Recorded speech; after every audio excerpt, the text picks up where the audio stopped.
में नी अक्षर की बात करी है अपने वाणी में? अच्छा, वाणी दोबारा चेक करो, शर अक्षर नी अक्षर का भेद जरूर खोला होगा उन्होंने, क्योंकि जो भी संत अगर कबीर साहब जिसको मिलते हैं ना तो वो नी अक्षर को जानता है, वो अच्छी तरह, वो नाम नहीं जपता। आप समझ नहीं रहे बात को। घीसा जी को मिले ना कबीर साहब, तो घीसा जी के शिष्य को भी मिल गए हैं वो शब्द रूप में, जरूरी नहीं कि देह रूप में मिले। घीसा जी के जो शब्द हैं वो शब्द रूप में कबीर साहब मिल गए हैं उनको। घीसा जी ने जो भेद बता दिया कबीर साहब का असली स्वरूप का, स्वरूप को थोड़ी नहीं बताता है कोई संत। देही को सतगुरु कहे यह ढूंढ, चार दाग आवे नहीं वाको सतगुरु जान। तो देह रूप में तो घीसा जी को मिले ज्ञान देने के लिए। अब घीसा जी को ज्ञान हो गया, अब घीसा जी जिसको मिलेंगे तो वो शब्द रूप में ज्ञान देंगे अब कबीर साहब का। देह रूप का रोल खत्म हो गया, दोबारा थोड़ी नहीं मिलना है अब किसी को। अपना भेद बताने के लिए एक बार मिलते हैं वो, फिर उस संत से पूरी पीढ़ी चला देते हैं। क्योंकि कबीर साहब का मकसद यहाँ पर देह की पूजा करवाना नहीं कि मैं आके मिलूंगा, मेरे वो करो, मेरी पूजा करो, मेरी फोटो पूजो, नहीं। कबीर साहब कहते हैं मेरा स्वरूप देह है ही नहीं, हम है शब्द, शब्द हम माही, हमसे भिन्न और कछु नाही। शब्द न बिन से देही कहें कबीर हम शब्द से नहीं। वो अपना शब्द स्वरूप बताने आते हैं कि मेरा शब्द क्या है। बचना चाहो काल जाल से चीनो शब्द हमारा, कहें कबीर अमर कर राखूं जो निज होए हमारा। वो शब्द को चीनना है, क्योंकि शब्द से मुक्ति होगी, शब्द ही काल से बचाएगा। कबीर साहब नहीं बचाने वाले, वरना सबको बचा लेते हो। कबीर साहब तब बचाते हैं जब तुम उसके असली स्वरूप को जान लेते हो। कबीर साहब का असली स्वरूप है शब्द स्वरूप। हम हैं शब्द, शब्द हम माही। हाँ, अब इसको जानना है। ये ज्ञान दिया है घीसा जी ने बाकी सबको। और कैसे मिला घीसा जी को? देह रूप में परमात्मा ने आके बताया उन्हें। समझ रहे हो? परमात्मा जब आते हैं तो ज्ञान देने आते हैं, सही मंत्र देने आते हैं कि बेटा भक्ति करना चाहता है, ये तंत्र मंत्र जंत्र छोड़ दे, ये जप तप छोड़ दे, नाम है जप में, नाम है तप में, इन सबको छुड़वा के शब्द की साधना करवाते हैं। संतो शब्द साधना कीजिए, जौन शब्द से राम प्रगट भय, सोई शब्द कह लीजिए, संतो शब्द साधना कीजिए। वो शब्द का भेद बताने आते हैं, ना कि वो अपनी महिमा गवाने आते हैं कि मैं आ गया, मेरे पे मत्था टेक ले और मेरी फोटो की पूजा करवा दे। ऐसा नहीं होता है। कबीर पंथियों में यही दिक्कत है। कबीर साहब की फोटो लगा लगा के उन्होंने बिल्कुल कर्म कांड बना दिया कबीर पंथ को। गुरु की पूजा बोला उन्होंने, गुरु की पूजा भी विधि विधान के साथ, जैसे कबीर साहब ने बताया संतों को कि कैसे करनी है। गुरु को कीजिए दंडवत कोटि कोटि प्रणाम, कीट न जाने भ्रंग को गुरु कर ले आप समान। इसकी विधि होती है। ये लोग देही गुरु के आगे दंडवत करी जा रहे हैं, देही गुरु के पैरों में फूल चढ़ाई जा रहे हैं, जबकि उसकी विधि अलग है। शब्द गुरु को ही पूजना होता है, लेकिन कैसे पूजना है वो देही गुरु समझाता है। कि तुम आरती करोगे, अज्ञानी जीव सोचेगा देखो ये अपनी आरती करवा रहा है, लेकिन वो समझा देता है अपने शिष्य को, बेटा आरती किसकी हो रही है? आरती शब्द गुरु की होती है, देह गुरु की आरती नहीं होती है। देह गुरु तो पता नहीं कब कहाँ गिर पड़े, हार्ट अटैक आ गया, खत्म हो गया, एक्सीडेंट हो गया, गोली मार दी किसी ने, कब खत्म हो जाएगा, उसकी क्या आरती करोगे? ठीक है ना, वो सब समझाया जाता है नाम दीक्षा के वक्त। चलो, तो सब संत आपका मानना मतलब ये है कि समान ही थे। जिसको कबीर साहब मिल गए वो समान ही है, क्योंकि वो एक ही ज्ञान देने आते हैं इस दुनिया में। बाकी ज्ञान तो चल ही रहा है ना, पवित्र ज्ञान, बाकी तो ज्ञान चल ही रहा है। कोई थोड़ा सा मैं इस चीज पे कंफर्म जानते ही थोड़ा सा अनजान हूं, जितने मतलब ये संत हुए हैं, प्रमाणित संत जिनको कबीर साहब मिले हैं, ये मतलब हम जैसे ही, मेरा मानना ये है संत अपने लोग से आता है, लेकिन प्रमाण ये मिल रहे हैं कि जन्म जन्म की भक्ति कर करके संत बने हैं। यही संत बनते हैं भाई। कई जन्म भाई कीट पतंगा, कई जन्म गजमीन कुरंगा। संत तो एक अवस्था का नाम है। संत से पहले तो वो जीव है ना, सबसे पहले तो एक आदमी है। संत बना, डॉक्टर बना, इंजीनियर बना, वो तो बाद में बना। सबसे पहले एक आदमी बना, सबसे पहले इंसान चोला मिला। अब वो संत बनेगा या वो डॉक्टर बनेगा, इंजीनियर बनेगा, नेता बनेगा, वो तो बात की बात है। जिसको मिला वो वैसा बना लेता है। जब परमात्मा मिलते हैं तो फिर जीव को ही पी बना देते हैं। ठीक है ना, कोटि तो ब्रह्मा भय, कोट भय जगदीश, कोटि भय ये साहिब तेरी बंदगी से जीव बने देख जगदीश। तो साहिब जब जीव को अपनी बंदगी दे देते हैं ना तो जीव जगदीश बन जाता है। लेकिन देह त्याग के बाद, देह त्यागने के बाद उसमें और परमात्मा में कोई फर्क नहीं रहता। फिर वो दोनों विदेही हो गए ना, फिर एक हो गए वो। दो भी नहीं कह सकते उसको, एक भी नहीं कह सकते। एक कहूँ तो है नहीं, दो कहूँ तो गारी, जैसा है तैसा कहूँ कहें कबीर विचारी। ये सब अवस्थाओं का ज्ञान होता है। जब आप उस चीज को प्राप्त करोगे ना, तब आपको समझ में आएगा कि अब मैं किस अवस्था में आ गया हूँ। आपको खुद पता लगे। अब 10वीं के बच्चे को पता होता है, पूछते ना भैया कौन सी क्लास में है, वो कभी कहेगा मैं बीएससी में हूँ, या वो कभी कहेगा मैं 5वीं में हूँ, वो कहेगा मैं 10वीं में हूँ। उसको पता है मैं किस अवस्था में हूँ। ऐसे ही जीव अवस्था, शिव अवस्था, पीव अवस्था में जाके लोग को पता लग जाता है, जीव को पता लग जाता है मैं किस अवस्था में हूँ। ये पूछना नहीं पड़ता किसी से।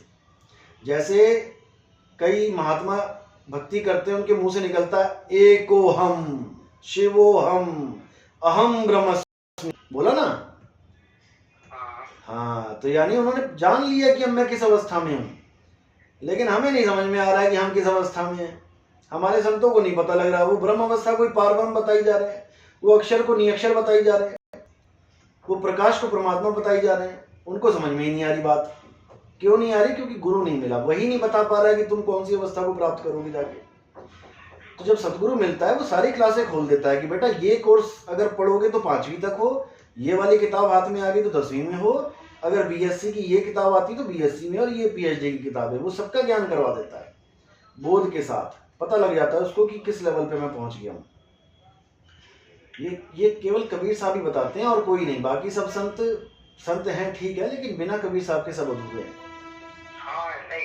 हाँ, बिना कबीर साहब के सब अधूरे हैं। संत तो बन जाएंगे, कहने का मतलब चोला पहन लिया, भक्ति कर ली, नाम जप लिया, बहुतों ने किया।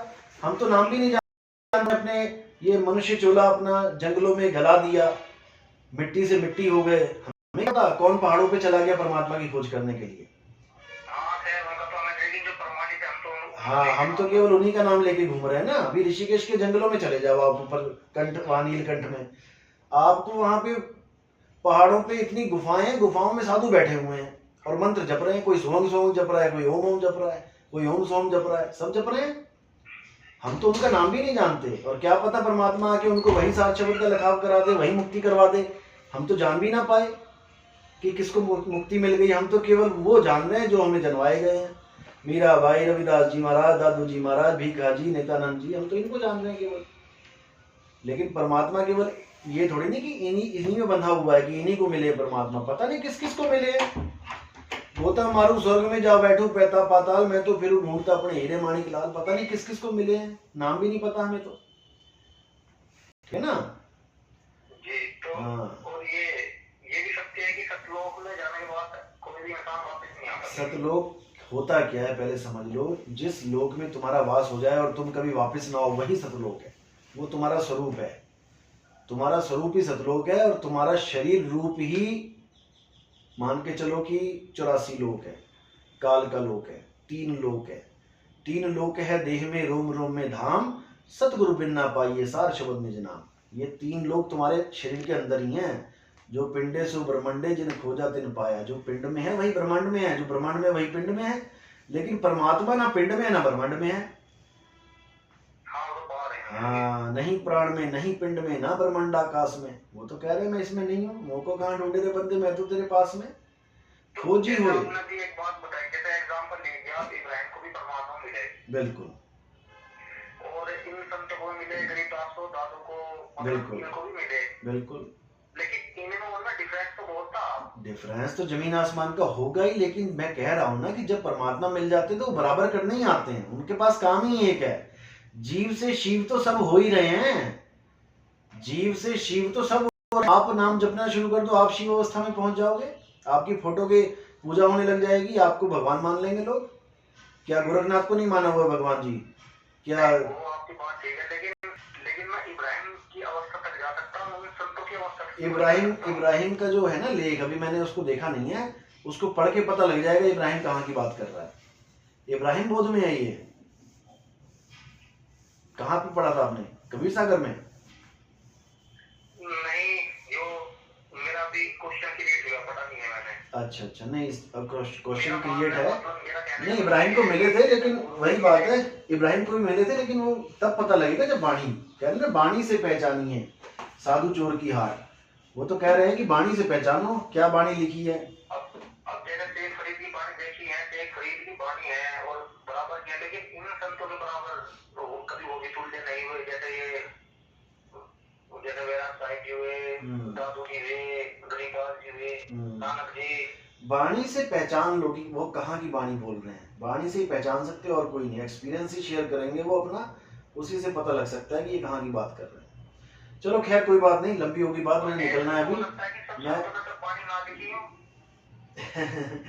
संत वाणी बोलते हैं, चेले चपाटे लिखते हैं, संत केवल वाणी बोलते हैं।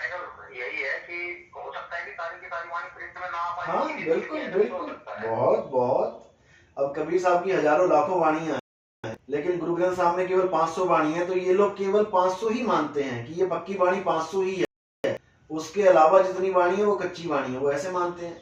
लेकिन उनके मानने से कुछ नहीं होता ना, वो तो डाल ली 500 और डाल ली, अगर 5000 डाल लेते तो 5000 पक्की हो जाती, वो तो उनकी समझ के ऊपर है ना भाई। ABCD में से आप अगर 26 अक्षरों में से आप केवल 5 अक्षर ले लो कि ABCDE, तो यही सत्य है, तो भाई बाकी भी तो हैं, बाकी भी तो हैं। ऐसे कई संतों की वाणियां पूरी कहाँ से लिखेंगे, पूरे ग्रंथ थोड़ी लिखने होते हैं, चुनिंदा भूल चुके जाते हैं। जब आप जाते हो किसी गार्डन में तो चुनिंदा पूरा गार्डन थोड़ी उठा के घर ले आते हो। वाणी आपको अच्छी लगती है, जो तार्किक लगती हैं, जो लगता है कि हाँ इसको समझा के बहुत अच्छा विवेक जागृत किया जा सकता है, वो चुन लेते हैं वाणियां। बाकी जो नॉर्मल है केवल महिमा परमात्मा की, उसको छोड़ देते हैं। महिमा तो सारे कर रहे हैं, लेकिन विवेक जागने वाली, जगाने वाली मूल वाणियां अलग होती हैं। जो वाणियां मैं चुनता हूँ, वाणियां तो मैं बाकी भी ले सकता हूँ। ओम कलियम वाली रामपाल जी ने ली, तो मैं नहीं ले सकता क्या? मैं भी ले सकता हूँ, मैं भी कह दूंगा कि हाँ ओम कलियम हरियम जपना है, मुझे कौन सा वहां पे टैक्स देना है किसी को।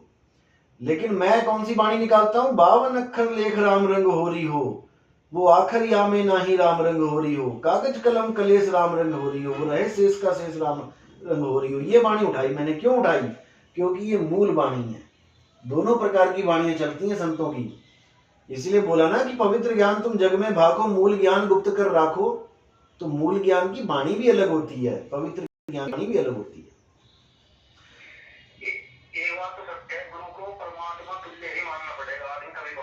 अरे मानने को तो तुम पत्थर को परमात्मा मान लो, मानने से क्या होता है?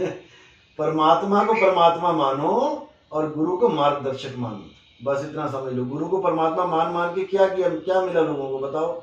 जेलों में ठूसे गए, सड़कों पे गोलियां चली। अरे तो परमात्मा से भी बड़ा मानो, मैं कह तो रहा हूं, परमात्मा से बड़ा मानो गुरु को, लेकिन परमात्मा को परमात्मा मानो। मुक्ति का दाता परमात्मा होता है, गुरु तो मार्गदर्शक है, समझे? गुरु एक मार्गदर्शक होता है। आप उस रास्ते पे चल रहे हो जो गुरु ने आपको बताया, तो आप पहुंचोगे वहां पे, बस इतनी सी बात है। आगे तुम उसको, गुरु जी को तुम अपने सिर पे बैठा लो, हाथी पे बैठा दो, हवाई जहाज पे बैठा दो, वो तुम्हारी सेवा है, वो तुम्हारी मौज है। लेकिन गुरु जो होता है वो परमात्मा नहीं होता है, फिर समझ लो। देखो सीधी सी बात है, कहते हैं गुरु को मानुष जानते, ते नर कहिए अंध, रहे दुखी संसार में आगे जम के फंद। जो गुरु को मनुष्य मान रहा है, कहना ये शब्द गुरु की वाणी है, ये मूल वाणी है। जो शब्द गुरु को मनुष्य करके जान रहा है, यानी उसके 2 हाथ हैं, 2 पैर हैं, 2 आंखें हैं, ते नर कहिए अंध, वो नर अंध है, रहे दुखी संसार में। क्यों? क्योंकि वो मांग रहे हैं चीजें और मिल नहीं रही हैं। रहे दुखी संसार में और आगे जम के फंद।